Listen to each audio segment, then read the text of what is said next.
Encore un qui a pas les réflexes de survie pour un Cthulhu. Encore un paladin qui se tourne vers le côté obscur dans un fantastique. Ouais, on n'est pas sorti de l'auberge, hein. Ouais, clairement. Eh mais attends, Oh eh putain. c'est l'heure. Bonjour et bienvenue chez Epic Époque, MJ. pour vous servir.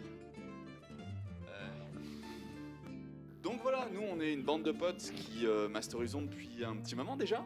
Et nous on filmait nos rencontres pour avoir des souvenirs quand on vit un petit peu. Et c'était bon trip.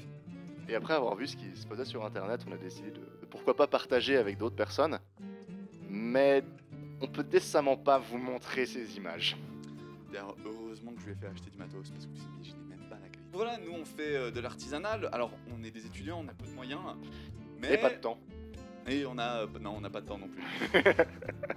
Et du coup, on a essayé de faire ce qu'on peut. On va travailler donc de chaque saison. En théorie, ça va s'améliorer. On va tenter d'améliorer le son, la qualité du montage, etc. La qualité de jeu. La qualité de jeu aussi des joueurs. Mais voilà, du coup, on est ouvert à toute critique. Surtout positive. Parce que vu notre niveau, enfin, On peut faire que s'améliorer. nous on a créé donc un système de règles très simple et très basique pour avoir un jeu de rôle de type narratif afin que l'ambiance prenne le joueur et qu'il y reste. Parce qu'on a eu des expériences un peu désastreuses avec certains types de jeux de rôle où pour décrire un round de 30 secondes, on mettait 30 minutes. Donc à ce moment-là, on sort automatiquement du RP et c'est pas vraiment ce qu'on veut. Donc nous, on a essayé de faire quelque chose de beaucoup plus simple. On a 8 caractéristiques par personne. Ces personnes, elles ont elles-mêmes un secret et une jauge qui se remplit selon ses actions pendant le jeu. Donc 8 caractéristiques très basiques, par exemple la perception. Ça joue donc sur un dé 100, c'est un pourcentage. Donc si vous faites 80 ou moins, 80 pour les Français, On est eh suisse. bien, on est suisse, c'est vrai.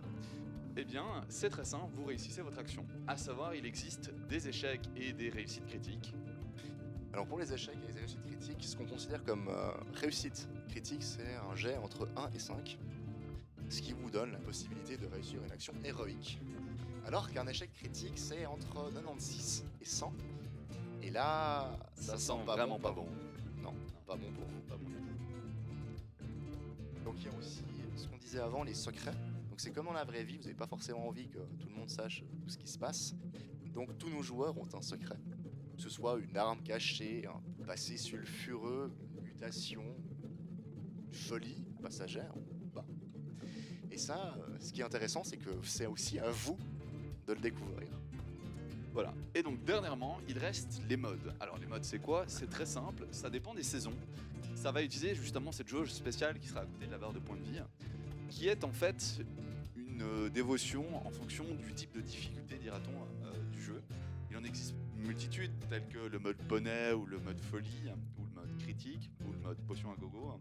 Donc, le principe, il est simple, c'est que si vous remontez la jauge, il peut se passer quelque chose de bien ou mauvais pour vous. Typiquement dans le mode poney, si vous montez la jauge de fluff de 0 à 100 et que vous attendez le 100%, vous pouvez invoquer un miracle et sauver vos miches. Alors que dans le mode folie, si vous augmentez votre stress jusqu'à 100%, ça sent vraiment pas bon pour vous. Non, là vraiment de nouveau pas bon. Non, vraiment pas bon. Un grand big up à Donjons et Jambon pour tout le travail qu'ils ont fait, ils ont été une grande motivation pour nous. Malheureusement, ils ont dû cesser leur activité. On espère qu'ils reviendront quand ils pourront. Avec les one-shots qu'ils avaient promis. Moi en plus, j'ai un peu la mission là, de vous présenter les 2 saisons qu'on a fait. Faut savoir que ça fait 1 année et demie qu'on est sur le projet. Voilà, ça fait un moment qu'on galère. Donc on a eu pas mal d'essais, pas mal de ratés qui vont avec. Mais là on a une saison qu'on a fait qui se dénote particulièrement des autres par la qualité des joueurs. Et il y a la 2e saison, celle que moi je masterise, qui est en cours de tournage actuellement. Donc cette première saison, c'était toi qui masterisais en Epic. C'est ça. Donc moi je fais dans l'univers médiéval fantastique et j'ai eu la chance d'avoir 4 joueurs extrêmement RP. On a rigolé du début à la fin. C'était vraiment incroyable. Alors on a fait ce qu'on a pu au niveau du montage et au niveau du son, on a eu quelques problèmes, mais donc on a quand même décidé de la publier parce que elle est vraiment bon trip, on rigole du début à la fin, donc je vous la conseille.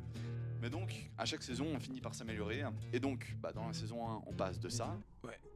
Tu vois, Ah ça, réussi à entendre Voilà. Et donc la saison 2, c'est toi dans un univers Cthulhu qui masterise Ekpak. Oui, effectivement, je vais vous emmener dans un univers un peu plus sombre. Je vais vous emmener dans les années 20. Et non, non, vous ne serez pas des demi-dieux. Vous ne pourrez pas être sauvés par des anges.